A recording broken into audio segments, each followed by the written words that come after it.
Lundi 11 avril 2022, bonjour à toutes et à tous. Merci de nous rejoindre sur RTI1. Voici les titres de ce nouveau journal. En Côte d'Ivoire, le lancement aujourd'hui des journées de validation des états généraux de l'éducation nationale et de l'alphabétisation. Cérémonie en présence du Premier ministre Patrick Hachi.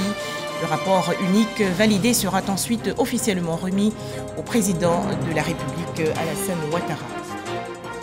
D'Aloa, dans la région centre-ouest de la Côte d'Ivoire, la visite de terrain du Conseil national de lutte contre la vie chère. Objectif, vérifier l'effectivité de la mesure de plafonnement et d'affichage des prix des produits sur le marché.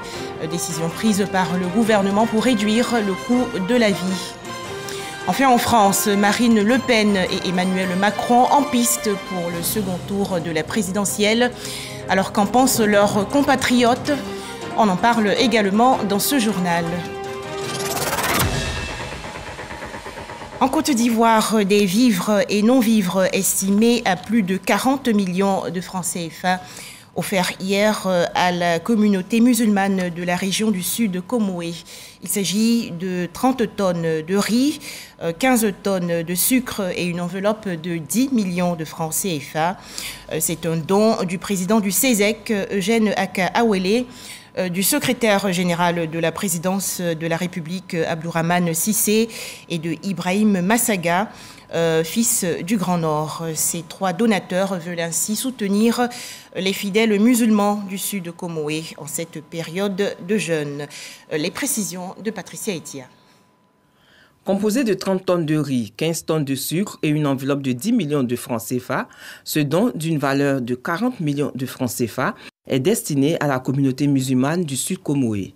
Le but est d'aider les membres les plus vulnérables de la communauté musulmane à s'acquitter plus sereinement du jeûne pendant le mois de Ramadan. 6666 versets de Saint-Coran pour intercéder auprès d'Allah dans ce mois béni, pour accompagner les actions du président de la République.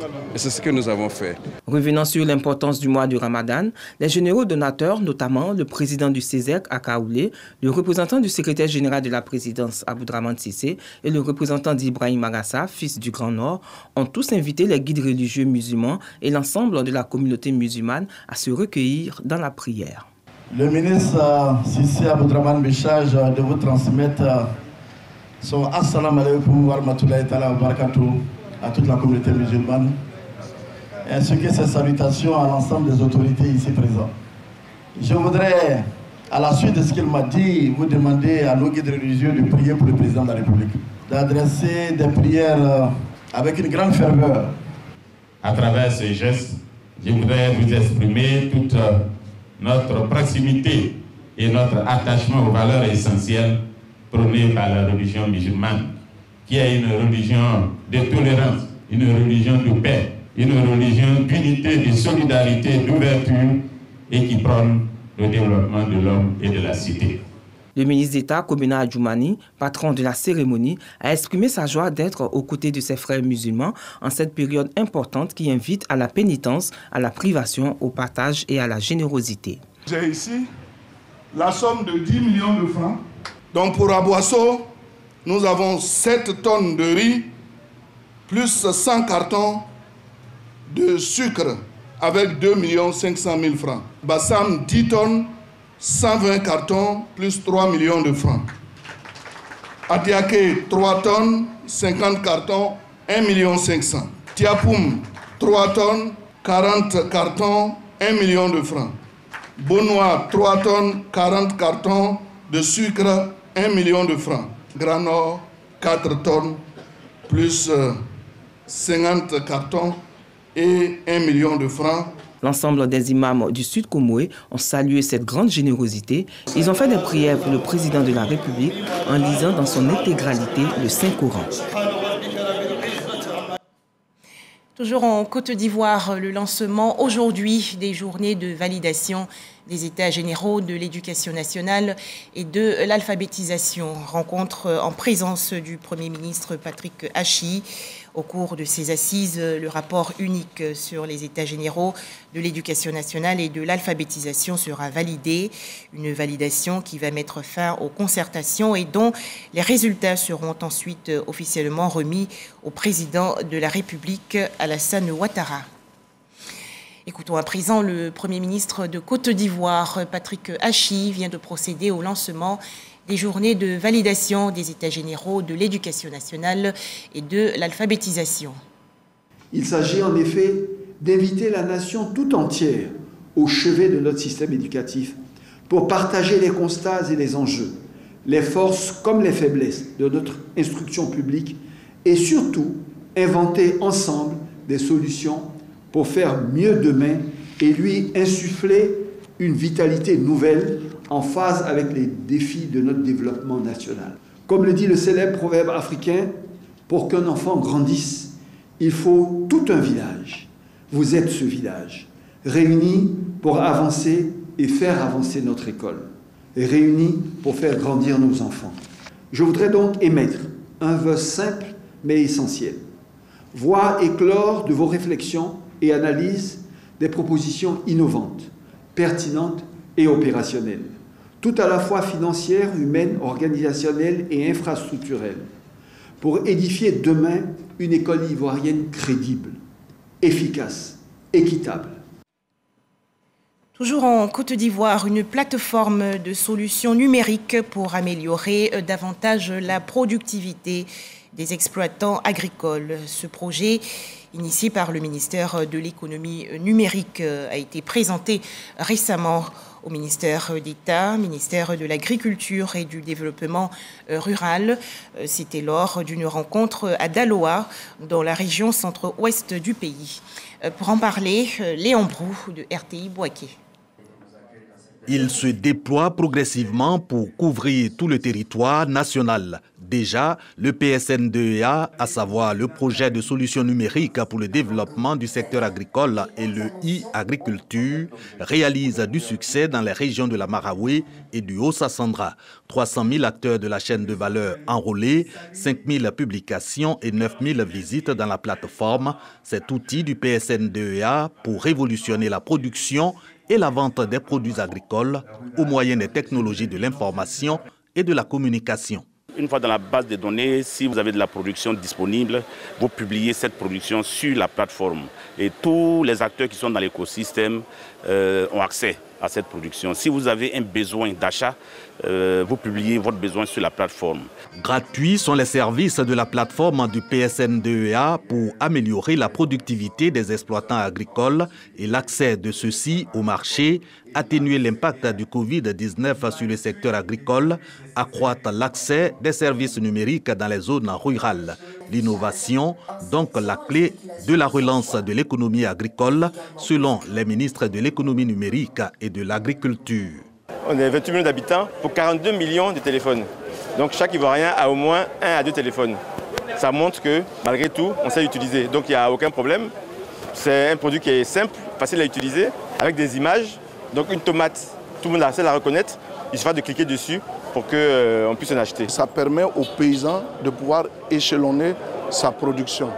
C'est l'avantage d'abord qu'on tire de cette plateforme numérique. Ensuite, nous avons la possibilité aujourd'hui de connaître tous les marchés. Donc nous demandons à tous nos producteurs, à tous les commerçants de pouvoir s'approprier un tel outil. Gérée avec le concours de la NADER et de l'OCPV, la plateforme du PSN2A intègre les produits vivriers et maraîchers comme les produits de rente tels la noix de cajou.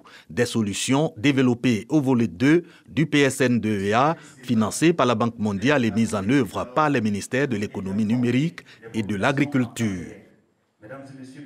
Restons à Daloa, dans la région centre-ouest du pays, où le Conseil national de lutte contre la vie chère a entrepris récemment une visite de terrain.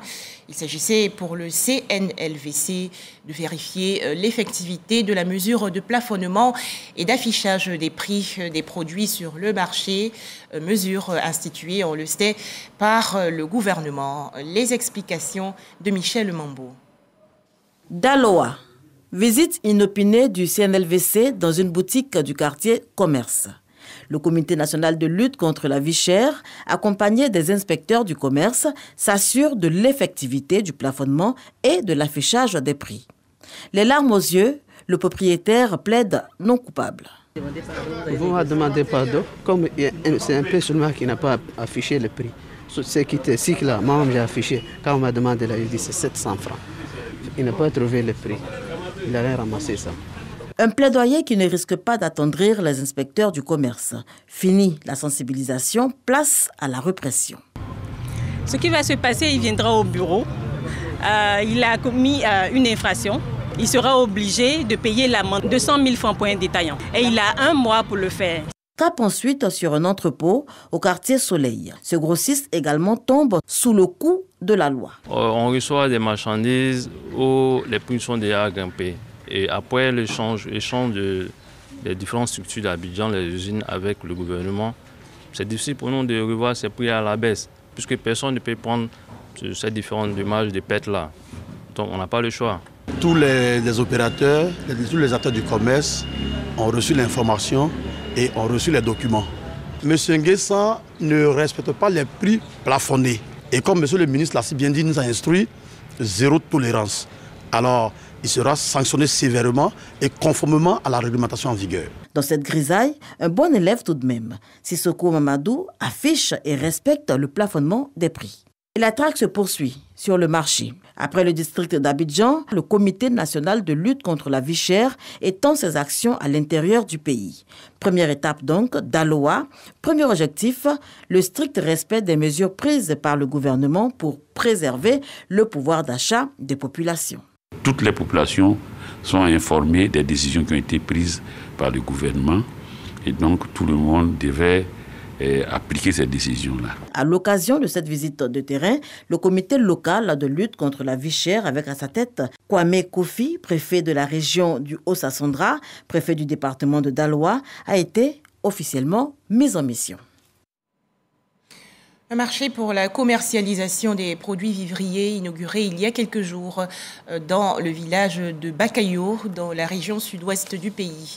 C'est un don de Laure Baflan d'Envahi, maire de la commune de Mayo. Cette infrastructure vient ainsi soulager les commerçants et populations. Le point dans ce reportage de Jean Djadji. Coupure de ruban dans le village de Bakayo, dans la sous-préfecture de Dabouyo.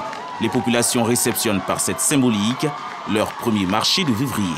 Cette bâtisse, don de Laure d'Envahi, maire de Mayo, sonne comme un nouveau départ pour les commerçants du village. Avant, on faisait le marché sur la route, les motos, les camions, les voitures nous fatiguaient. On ne savait pas où passer, on ne savait pas où étaler nos marchandises. Je remercie madame la sénatrice, madame le maire de Mayo.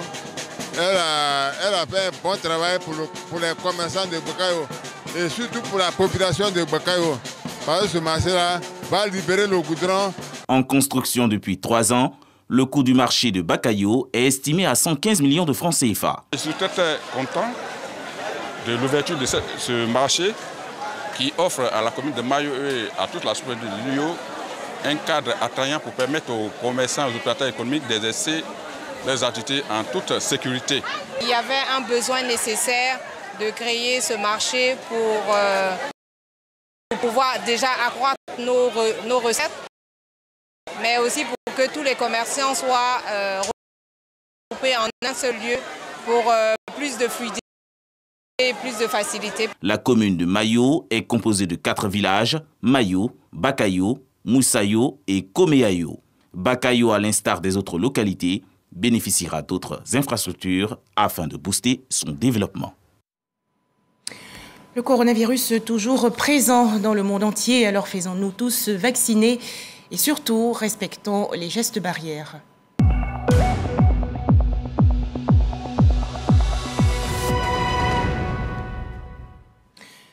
14 nouveaux cas de coronavirus enregistrés hier en Côte d'Ivoire par le ministère de la Santé, de l'Hygiène publique et de la couverture maladie universelle. La Côte d'Ivoire compte donc actuellement 81 828 cas confirmés de coronavirus, 80 985 personnes guéries, 796 décès et 38 cas actifs. Attention, restons toujours prudents face au coronavirus. Toujours au chapitre santé, cette application en Côte d'Ivoire pour faciliter l'accès des adolescents et jeunes aux offres de soins. Il s'agit de e-santé jeune, logiciel conçu par le Programme national de santé scolaire et universitaire en collaboration avec le Fonds des Nations Unies pour la population. E-santé jeune a été présenté et expliqué récemment à la jeunesse de la commune de Koumassi. Le point, Didier Nguessan. Pour contribuer à améliorer l'écoute et l'accès aux soins des jeunes et adolescents, une application dénommée e-santé jeune est opérationnelle. À l'Agora de Koumassi, les jeunes sont sensibilisés à l'usage de l'application. E-santé est une application qui permet de savoir les informations sur ta maladie. Par exemple, si tu as mal à la dent, dans le côté dentiste, puis on te donne les informations sur la carie. E-santé est mise en place par le Programme national de santé scolaire et universitaire, santé adolescents et jeunes, soutenu par Action contre la faim. Un adolescent va sur la plateforme, tous les animateurs qui sont connectés, il les voit. Et puis il va voir que c'est un homme qui est gynécologue, c'est une femme qui est sage-femme, et il choisit. Et dès qu'il entre en contact avec lui, il communique avec ce prestataire-là, il pose son problème, et puis ils échangent là-dessus. Si au bout du compte, il se rend compte que le problème nécessite un contact physique, il l'oriente vers un des services de santé scolaire et universitaire. On a travaillé ensemble avec les jeunes. Je pense que c'est ce qui est intéressant aussi avec cette application, c'est qu'elle a été développée en collaboration avec les jeunes. Donc ils ont eu l'occasion d'exprimer ce qu'ils attendaient, ce qu'ils voulaient dans cette application, comment ils voulaient qu'elle s'appelle, à quoi ils voulaient que ressemble le logo. Donc c'était vraiment une démarche participative et c'est ça qui nous a semblé intéressant. Sport et santé faisant bon ménage, les adolescents sensibilisés ont eu droit à une séance de danse et une partie de maracana. Revenons sur ce drame survenu hier dans le quartier Abobo-Baoulé, extension dans la commune d'Abobo. Plus de 100 habitations sont parties en fumée. Heureusement, aucune perte en vie humaine, mais les populations déplorent de nombreux dégâts matériels. Elles sont au micro de Godefroy Okambawa. C'est la désolation cet après-midi de ce dimanche 10 avril dans le quartier Abobo-Baoulé, extension. Le feu a tout consumé sur son passage. Plus de 100 habitations détruites. Des familles ont tout perdu comme le témoignent ces images.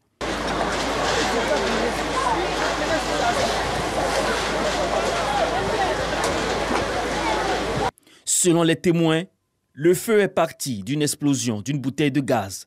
C'est gaz, c'est pas courant, c'est gaz. C'est l'autre côté là-bas, l'autre côté, avant que ça arrive ici. Je ne sais pas comment le feu a commencé, mais vraiment tout est brûlé, j'ai tout perdu. Les sapeurs-pompiers militaires appelés sur les lieux ont eu du mal à éteindre le feu à cause de l'accès difficile des lieux. Après 3 heures de lutte contre le feu, aidés par les riverains, les pompiers ont pu maîtriser la situation. Quand ils sont arrivés sur le lieu, c'était un violent feu de baraque. Plusieurs baraques étaient en feu. D'accord, et bon, on a juste établi peut-être 2 petites lances pour pouvoir enrayer la propagation. Et jusqu'à au moins à 16h00, on a arrivé à bout de l'extinction du feu. C'est la seconde fois en une semaine que les populations de ce quartier ont été confrontées à un incendie. Autre actualité nationale avec ce sujet plus heureux à présent. 300 véhicules de transport bientôt mis à la disposition de 600 femmes en vue de promouvoir leur autonomisation économique. Ce projet innovant en faveur des femmes a été présenté et expliqué récemment.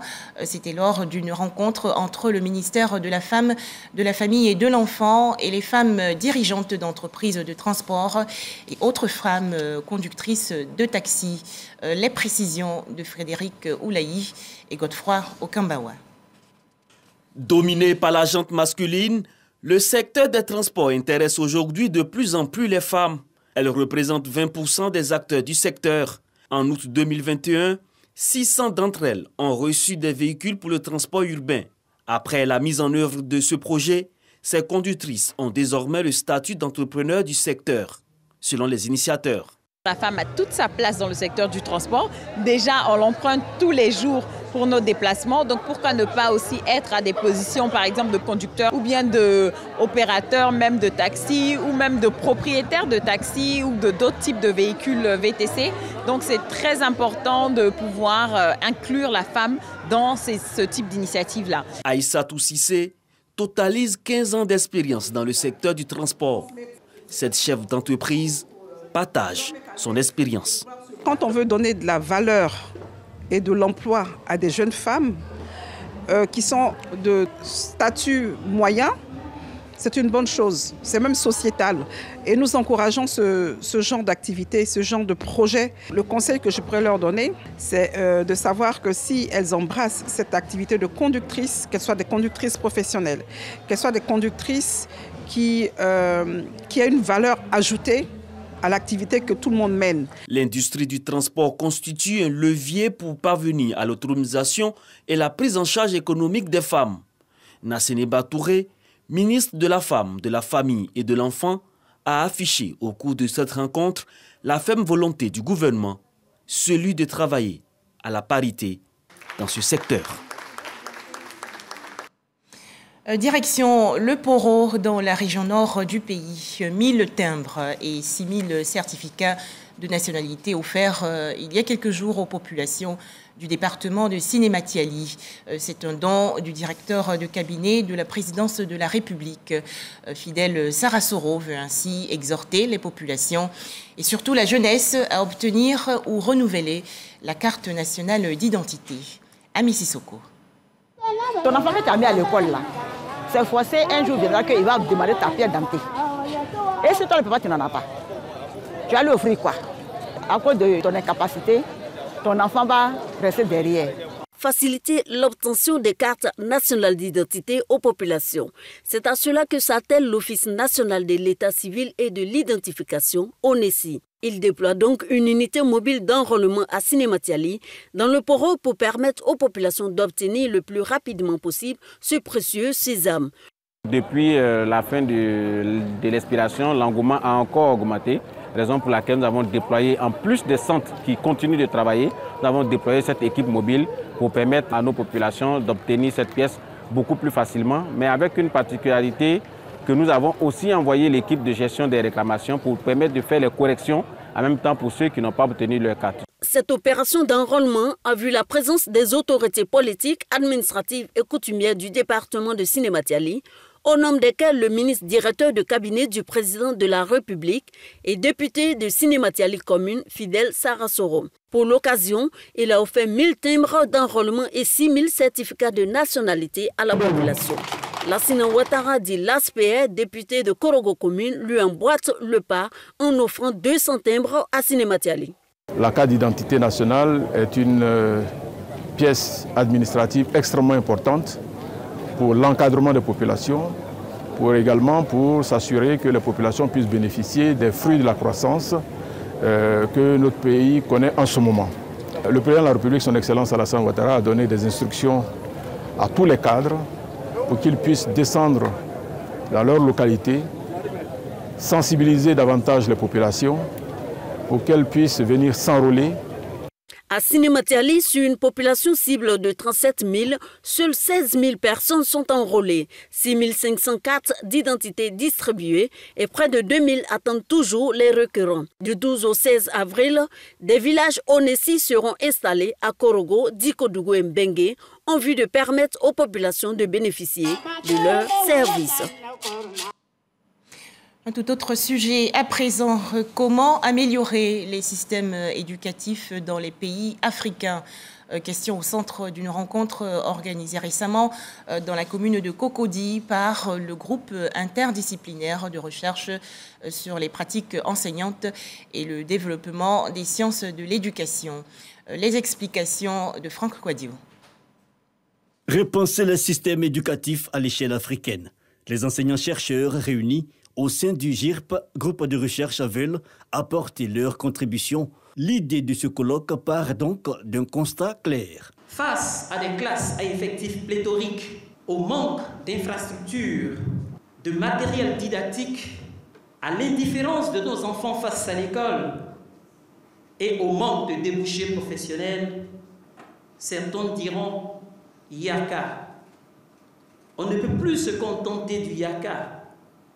Il nous faut sans cesse repenser notre système éducatif, améliorer nos interventions et imaginer des situations qui nous conduiront vers le développement d'un système éducatif fort, inclusif et résilient. 3 jours de réflexion.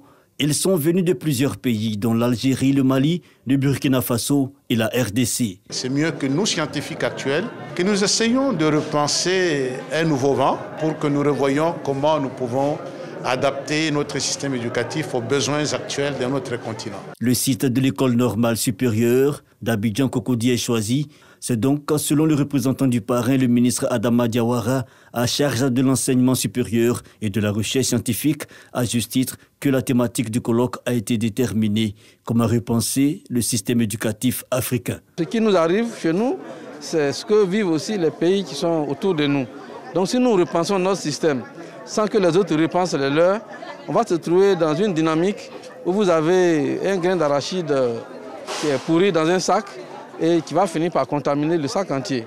C'est pourquoi il est bon que nous réfléchissons ensemble. Repenser le système ou repartir de zéro, comme le dit l'artiste, cela part de la transmission des valeurs aux nouvelles générations ou au retour à des valeurs plus saines héritées de nos traditions. Le GIRP est une association de chercheurs, de professeurs d'université et de lycées et collèges. Une force de proposition dont les résultats des travaux sont attendus. Dans l'actualité aussi, cet atelier sur la migration sud-sud. Les résultats provisoires d'une enquête ont été présentés il y a quelques jours dans la commune de Cocody par l'Institut de la bonne gouvernance, du développement et de la prospective. Objectif, promouvoir la migration et la coopération sud-sud. Toujours en images, la visite aujourd'hui du président rwandais Paul Kagame au Congo-Brazzaville. Le chef de l'État rwandais va s'adresser au Parlement congolais, signer des accords avec son homologue congolais Denis Sassou Nguesso et visiter des fermes dans la région nord du Congo-Brazzaville. Enfin, Marine Le Pen et Emmanuel Macron, c'est l'affiche du second tour de l'élection présidentielle en France. Le vote va se dérouler le 24 avril prochain. Les deux qualifiés ont récolté respectivement hier pour le premier tour 23,4% des voix et 27,6% des suffrages. Alors au lendemain du premier tour, des Français se prononcent. Les détails, Michel Digré. Emmanuel Macron et Marine Le Pen se jettent ce lundi dans la bataille pour le second tour du 24 avril, avec un avantage pour le président sortant qui arrive en tête du premier tour avec un score de 27,6% contre 23,4% pour son adversaire. Oui, ça c'est mon président. Vous savez, il nous a donné la prime Ségur. Il m'a fait gagner 1500 € de plus parce que moi je suis aide-soignante. Donc, moi, c'est mon président, franchement. Toutefois, les deux candidats vont devoir remobiliser les électeurs, en partie mécontents de cette affiche. La fois que je votais, en effet, et c'était décevant, du coup. J'aurais préféré un autre candidat, donc c'est assez décevant qu'il y ait la même chose à nouveau. Comme beaucoup de gens aujourd'hui, je suis relativement déçue de cette affiche parce que j'espérais du changement, j'ai voté pour le changement et on se retrouve avec les mêmes protagonistes au second tour, donc voilà, déçue. Cette déception pourrait-elle avoir un impact sur le taux de participation au second tour? Dans l'état actuel des choses, je ne pense pas voter au second tour parce que je n'ai pas d'affinité avec aucun des candidats. Pour ceux qui iront voter, le choix est déjà fait. Donc on va reprendre du Macron. Qu'est-ce que vous voulez que je vous dise? Mais votez l'extrême, encore s'ils avaient des idées, à part l'immigration. leur fonds de commerce, c'est ça, l'immigration, l'immigration, l'immigration. Voilà. Maintenant, c'est les islamistes. Ils ont toujours un truc, de toute façon. Avant, c'était le père, maintenant, c'est la fille. Donc, heureusement qu'il n'y a pas la nièce. Hein. Les autres candidats qui appellent la population à voter tous pour Emmanuel Macron, en sachant tout ce qu'il a fait, pendant 2 ans qui n'était pas très correct, en affichant comme les masques pour les gamins dans les écoles et tout, les gamins de 3 ans dans les maternelles et tout, je trouve pas ça très normal. Le face-à-face de 2022 est identique à celui de 2017. Le résultat le sera-t-il lui aussi? Certains candidats ont tout de suite donné le ton. Anne Hidalgo, Yannick Jadot, Valérie Pécresse et même Fabien Roussel ont appelé à voter Macron, quand Éric Zemmour et Nicolas Dupont se sont prononcés en faveur de Marine Le Pen. L'issue du scrutin du 24 avril dépendra en grande partie du choix des électeurs de Jean-Luc Mélenchon, arrivé en 3e position avec 21,9% des voix. Mélenchon a déjà déclaré ceci: pas une voix pour Marine Le Pen, mais sans appeler à voter Macron. Que vont faire les quelques 20% d'électeurs qui avaient choisi l'insoumis? Ce sera l'une des clés d'un second tour qui n'est pas joué d'avance. Voilà, merci de nous avoir suivis. Excellent début de semaine à toutes et à tous sur RTI1.